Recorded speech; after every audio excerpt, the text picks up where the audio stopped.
మిడి cover తో మీ మాతృత్వ కలలను సాకారం చేసుకోండి. ఇప్పుడు IOI పై 50%, IVF పై 20,000 తగ్గింపు మరియు పొందండి ఉచిత కన్సల్టేషన్ తో పాటు ఫ్రీ అల్ట్రాసౌండ్ స్కానింగ్.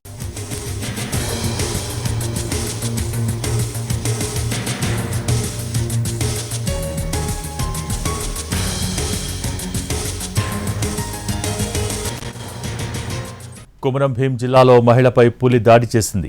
గన్నారం గ్రామానికి చెందిన మోరే లక్ష్మిపై పులి దాడి చేయడంతో ఆమె మృతి చెందింది. దీంతో లక్ష్మి మృతదేహంతో కాగజ్ నగర్ ఫారెస్ట్ ఆఫీస్ ముందు ధర్నా చేస్తున్నారు మృతురాలి కుటుంబ సభ్యులు. దీనికి సంబంధించి పూర్తి సమాచారం మా ప్రతినిధి సారంగపాణి అందించేందుకు లైవ్లో సిద్ధంగా ఉన్నారు. సారంగపాణి. భోగి కొమరంభీం జిల్లాలో పులి దాడిలో ఒక మహిళ ప్రాణాలు కోల్పోయింది. ఉదయం వేళలో పత్తి ఏరేందుకు వెళ్లిన మోర్లే లక్ష్మిపై పులి హఠాత్తుగా వచ్చి ఒక్కసారిగా దాడి చేసింది. అందరూ ఒక 15 మంది కలిసి పత్తి ఏరుతున్న సమయంలో పులి వచ్చి మెడ భాగంలో పట్టి నేలకి ఇసిరి కొట్టినట్టుగానైతే అక్కడున్న ప్రత్యక్ష సాక్షులు మనతో చెప్పడం జరిగింది. ఆ క్రమంలో ఆమె తీవ్ర గాయాలు, రక్తస్రావంతో పడి ఉన్న ఆ మహిళను స్థానికులు అటవీశాఖ అధికారులకు సమాచారం ఇచ్చిన తర్వాత స్థానికులు ఆసుపత్రికి తరలించారు. అయితే ఆ పులి దాడి చేస్తున్న క్రమంలో ఉన్న తోటి మహిళా కూలీలు ఎవరైతే ఉన్నారో వాళ్ళు కేకలు వేయడంతో పులి అటువైపు నుంచి నజ్రుల్ నగర్ మీదుగా అటువైపు పారిపోయినట్టుగానైతే స్థానికుల ద్వారా మనకు సమాచారం అందుతుంది. అటవీశాఖ అధికారులు, ఉన్నతాధికారులు సైతం కాసేపటి క్రితమే కాగజ్ నగర్కు బయలుదేరారు. అయితే అటవీశాఖ కార్యాలయం ముందు మృతదేహంతో వాళ్ళ కుటుంబ సభ్యులు, బంధువులు ధర్నా చేస్తున్నారు.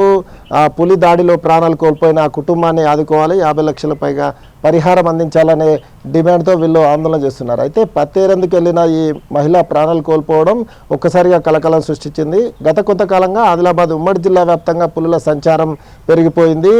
గతంలో నిర్మల్, ఆదిలాబాద్ జిల్లా మీదుగా పులులు కొమరంభీం జిల్లాలోకి వెళ్ళిపోయి అక్కడే సంచరిస్తున్నాయి. దీంతోపాటు ఇటు ఆదిలాబాద్ జిల్లాలోని కొన్ని ప్రాంతాల్లో పులి, అదేవిధంగా చిరుతల సంచారం పెరిగింది. ఇటు కొమరంభీం జిల్లాలో అయితే తడోబా, మహారాష్ట్రలోని తడోబా, అందేరి పులుల జోన్ నుంచి అక్కడి నుంచి పులులు ఇటువైపు వలస వచ్చి కడంబ అటవీ ప్రాంతంలో ఉంటున్నాయి. అయితే ఇక్కడే కొన్ని పిల్లలకు జన్మనిచ్చిన పరిస్థితి. ఈ క్రమంలోనే పులులు సంచారం పెరిగిపోవడం, పత్తి చేనులో ఏరుతున్నామెను అంటే బేసిక్గా అయితే పులి దాడి చేయదని అటవీశాఖ అధికారులు మనుషులపై దాడి చేయదని చెప్తూ ఉంటారు. అయితే నిలబడి ఉండి పత్తి ఏరితే సమస్య ఉండకపోయేది, లేదా వంగి గనక చేస్తే పశువులాగా కనబడితే పులి దాడి చేస్తుందని గతంలో జరిగిన దాడుల నేపథ్యంలో అటవీశాఖ అధికారులు చెప్పడం జరిగింది. ముఖ్యంగా అయితే గతంలో చూసుకున్నట్లయితే అంటే 2020 నుంచి ఇప్పటి వరకు చూసుకున్నట్లయితే కాగజ్ నగర్ ఆ డివిజన్లో, అటవీ డివిజన్ ఏదైతే ఉందో అక్కడ గతంలో కొండపల్లిలో ఒకరు, దిగిడాలో ఒకరు ప్రాణాలు కోల్పోవడం జరిగింది పులుల దాడిలో. తాజాగా మరో ఈ మహిళ సైతం ప్రాణాలు కోల్పోయింది.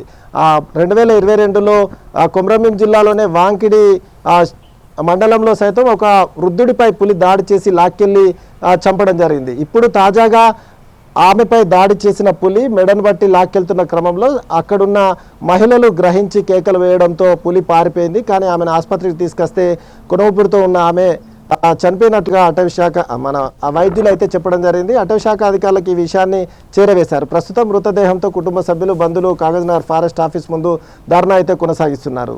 భోగి. Thank you Sarangapani.